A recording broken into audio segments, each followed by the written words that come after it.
Halo semuanya, jadi ini sekilas perjalanan kami menuju kediaman salah satu keturunan Raja Palu, yaitu Kameh Diantara Datu Palinga, yang terletak di Jalan Pangeran Hidayat, Kampung Lereh, Kecamatan Palu Barat, yang dimana beliau merupakan narasumber kami kali ini yang akan kami wawancarai mengenai sejarah kota Palu, terkhususnya mengenai Kerajaan Palu.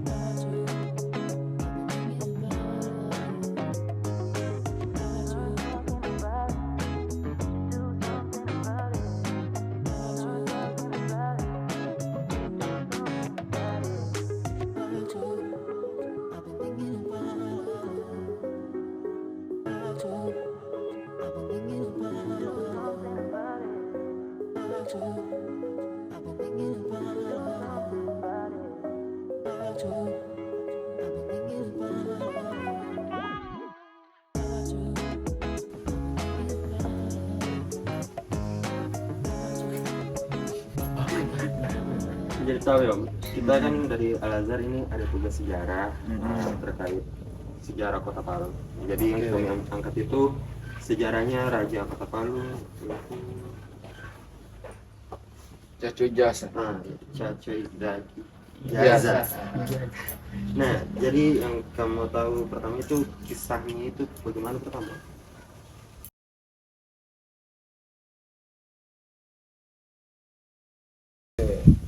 Sebelum masuk itu mungkin yang terpenting hari ini buat para adik-adik siswa-siswi SMA Al-Azhar Palu,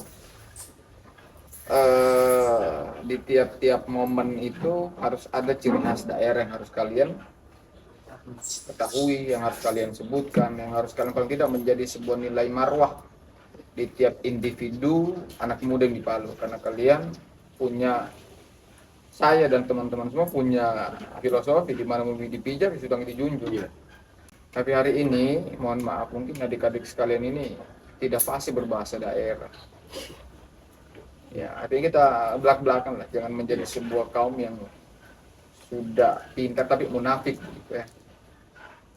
Karena persoalan hari ini, persoalan bahasa ini menjadi salah satu momok utama di beberapa balai, terutama Balai Bahasa Provinsi Sulawesi Tengah.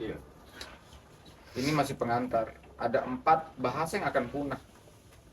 Pertama itu bahasa yang orang Palu, bahasa Gaili, bahasa Pamona, Poso, Banggai Laut kalau tidak salah, Morowali terakhir begitu. Akhirnya hari ini generasi muda itu semuanya tidak memiliki karakteristik daerah. Yang ada dimiliki hanya karakteristik daerah orang dan lebih fatalnya negara orang. Oke, selanjutnya mungkin terkait persoalan kesejaraan Palu, khususnya di tatanan Kagawa. Kagawa itu kekeratonan, ya, kesultanan gitu. Kalau di Jawa itu ada Kesultanan Jogja, Solo. Kalau di Mangkunegaran, kalau di Cirebon itu ada 3, Kasepuhan, Kanoman, satu lagi yang paling tua. Sekarang ini yang berfungsi itu hanya 1, Kasepuhan. Ada wong Jawa di sini? Nggak ada. Oke. Berarti kan orang Palu semua. Dalam istilah lokalnya Tori Palu. Jadi satu pesan saya apabila melihat saudara yang pakai parang, ya, yang pakaiannya compang-camping, yang pakaiannya tidak seperti kita bersih, pakai laundry dan lain sebagainya, itu salah satu pemilik sah negeri Palu dan sekitarnya. Pemilik sah negeri Indonesia itu salah satu mereka yang disebut Tolare. Turun dari gunung, rombongan, ada yang 5, 3, 4, sampai ada yang lebih. Itu dalam bahasa sopannya, dalam bahasa kita kan Torilare, orang yang hidup di atas gunung.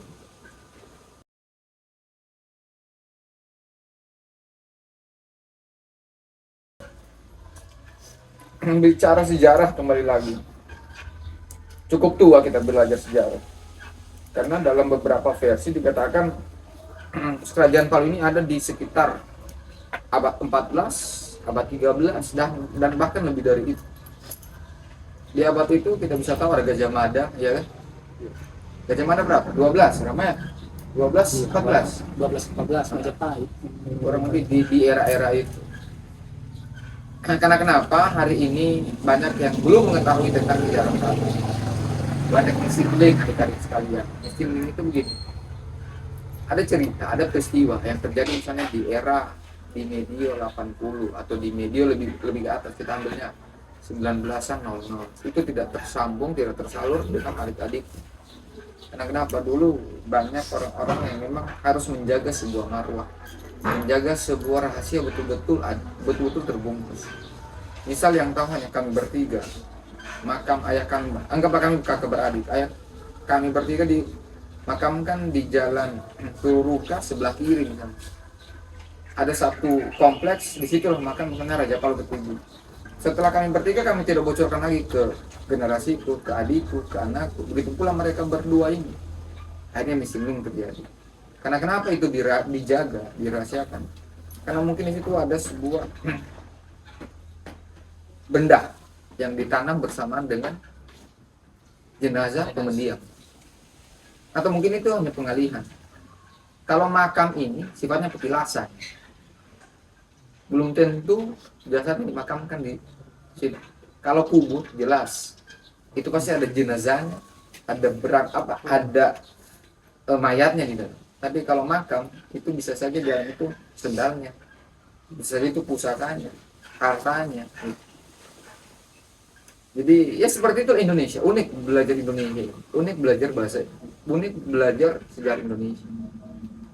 Makanya negeri ini negeri yang banyak misterinya, yang memang orang-orang ingin ke Indonesia.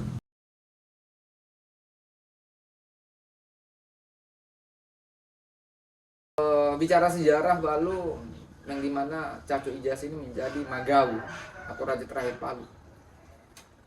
Magau keberapa Ram? 12, 11? Pasti terakhir. Antara dua itu. Kalau dirunut bisa jadi dia ke-12 dan pokoknya tidak lari dari 11-12. Beliau punya 2 orang istri, semua tidak punya turunan. Gempa bumi dalam bahasa Kaili, kota Palu disebut Lingu atau Nalingu. Sedangkan likuifaksi disebut Nalodo, amblas ke bawah. Bahasa tengah tanah itu di blender. Ya. Tsunami dalam bahasa Kaili, kota Palu disebut Bomba Talu, ombak yang bersusun 3. Ya, dan itulah yang terjadi di Teluk Palu hari itu. 1 kali dia naik, 2, 3 kalinya dia tinggi tuh. Itu yang menarik sebagian warga pesisir dan banyak yang tidak selamat. Kita coba menarik ya antara bencana dan kehidupan kekerajaan di Palu. Bahwa hari ini orang Palu itu punya rumah tahan gempa. Kalian tahu di mana itu? Ini Sauraja. Sauraja didesain oleh para leluhur, para bangsawan Kaili, para bangsawan Palu. Rumah yang tahan gempa. Bukan yang anti gempa, karena di dunia ini tidak ada rumah yang anti gempa. Hanya satu, rumah yang tahan gempa. Jadi pada dasarnya masyarakat suku Kaili itu telah hidup berdampingan dengan bencana. Dibangun ruang mitigasi. Ruang mitigasinya paling luas itu paling depan. Coba lihat halaman. Dapurnya agak sedikit, space-nya agak sedikit kecil. Bayangkan mitigasi bencana sudah jauh lebih hebat daripada masyarakat hari ini. Dia sudah punya lumbung padi disebut gambir. Semua persoalan makanan di dalam. Tidak hebat itu. Mitigasi bencananya juga sudah ada. Dia sudah punya space menampung seluruh masyarakat sekitarnya. Rumah ini pada saat 2018 hampir ada 30 kakak di dalam ini mengungsi. Jadi orang-orang yang kalau paham pasti kemari gitu. Terima kasih sudah punya pembelajaran, sudah punya mata kuliah sejarah. Karena itu penting untuk mengasah dan mencintai yang namanya bangsa Indonesia, khususnya Kota Palu. Kita masuk di yang punya rumah. Tadi rumahnya kita bicara ya. Sekarang kita masuk yang punya rumah. Magau Caco Ijase ini anak kandung daripada raja ke-9 kalau tidak salah. Nama beliau itu Pua Ijasa. Pua Ijasa ini punya anak, Yojokodi. Yojokodi punya istri, Bidarawasya.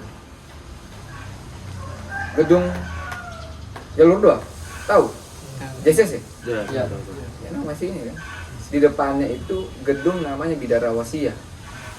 Memang sekarang sudah ditempel, sudah diambil alih, namanya berganti jadi Biro Keuangan Aset Daerah kalau tidak salah. Oh, yang gedung wanita. Yes. Yojokodi tidak kan istrinya kan. Gedung wanita Bidarawasya. Gedung wanita Bidarawasya, depannya JCC. Yojokodi itu ejaan lama, tulisan lama, sorry. Jojo di Jojo gitu. Bacaannya Yojo. Sebentar kalian nanti ramai yang buka kalian pintu di bawah itu ada tulisan. Yojokodi kalau tidak salah, semoga tidak salah, Magau atau Raja ke-7 Palu. Punya 2 orang istri. Anak yang pertama Pariusi melahirkan, menikah dengan salah satu bangsawan di Kelurahan Poboya. Lahirlah Janggola. Janggola ini hanya satu sendirinya, tunggal laki, sisanya itu perempuan semua. Terus anak kedua ada namanya Puwa Parampasi. Puwa Parampasi ini raja ke-8 Palu, karena Pariusi tidak memegang tahta. Puwa Parampasi ini lahirlah, dia menikah dengan Andi Cening, Petalolo, bangsawan Bone. Lahirlah Andi Caco Parampasi, camat pertama Palu.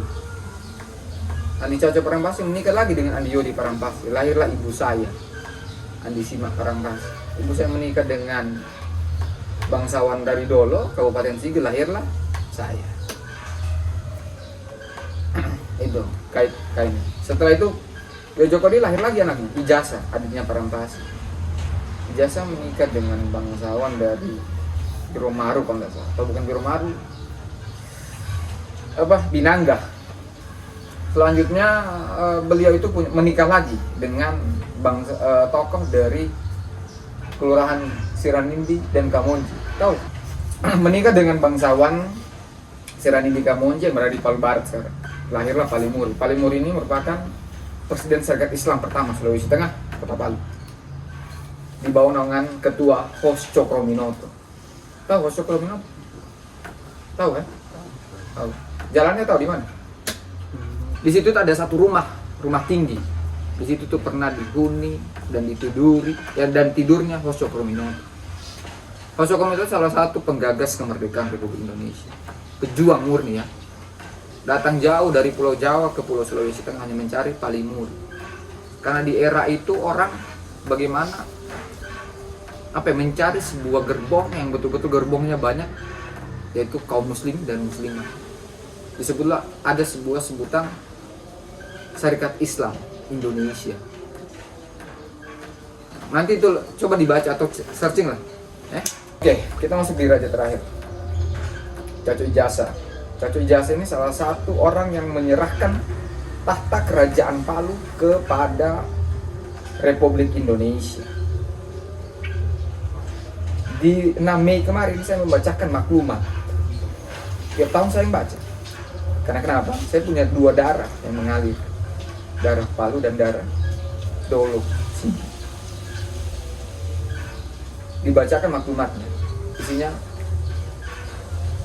Kerajaan Palu, Kerajaan Sigi-Dolo dan Kulawi telah menyerahkan tahta kepada Negara Kesatuan Republik Indonesia.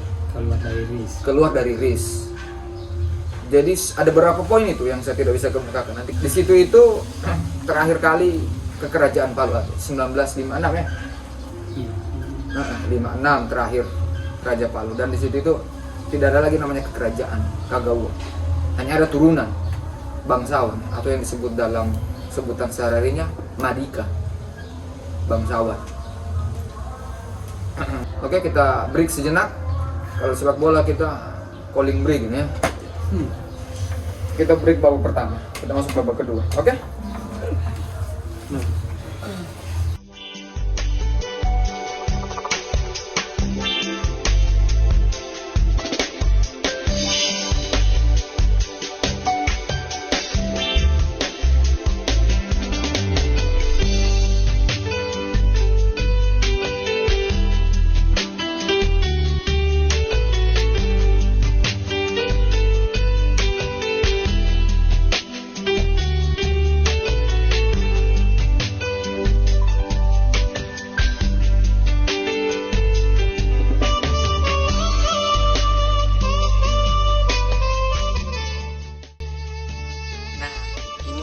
merupakan salah satu peninggalan kerajaan Palu, yaitu Souraja, di mana Souraja ini merupakan tempat tinggal Raja-Raja Palu pada saat itu.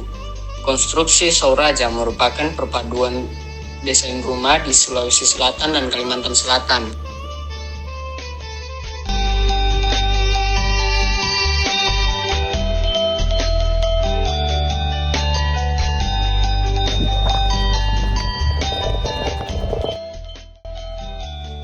Ini merupakan gampiri seperti saung yang difungsikan sebagai tempat penyimpanan padi atau bahan makanan lain yang tahan lama.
Ini merupakan kediaman Raja-Raja Palu saat itu, yang dimana Souraja ini memiliki 3 pintu di depan, dan kita masuk melewati pintu tengah, di mana Souraja terdapat berbagai ruangan seperti ruangan tamu, kamar raja, dan terdapat ruang sekret yang dikelilingi oleh kain khusus.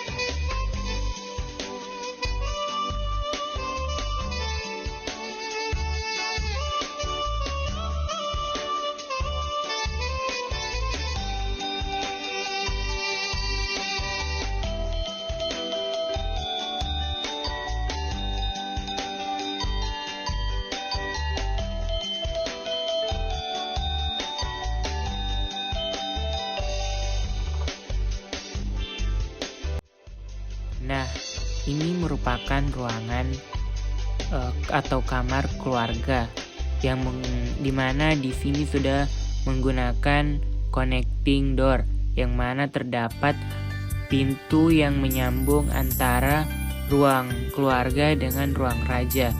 Ruangan ini juga bernuansa kuning, yang berkaitan erat dengan kebangsaan dan juga kekerajaan. Nah, ini merupakan ruang tidur daripada raja-raja kerajaan Palu.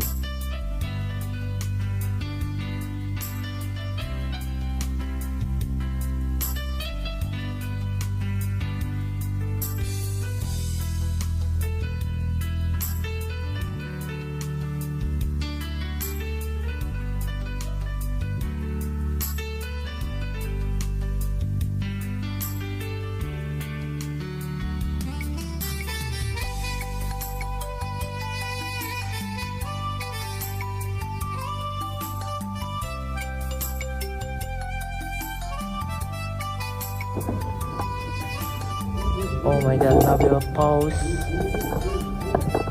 Oh. Ya bodoh.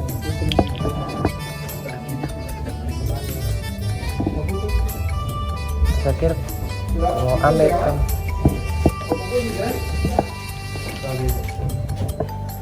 Gak ada deh. Mulut tuh. Iya.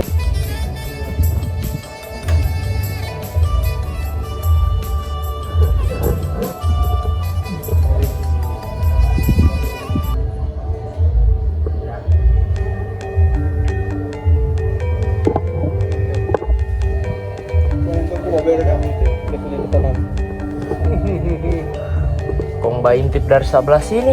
Aduh, kamat temo ya.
Ini merupakan peninggalan daripada kerajaan Palu yang dimana terdapat foto-foto bersejarah yang ada di dalam Sauraja.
Sekarang kita lagi menuju makam Raja Palu yang ada di Jalan Durian, Kelurahan Siranindi, Kecamatan Palu Barat, Kota Palu. Di kompleks makam ini terdapat beberapa makam pada Raja Palu. Salah satunya adalah Makau Cajo Idjaza, dan di sini juga makam para bangsawan Palu Sigidolo.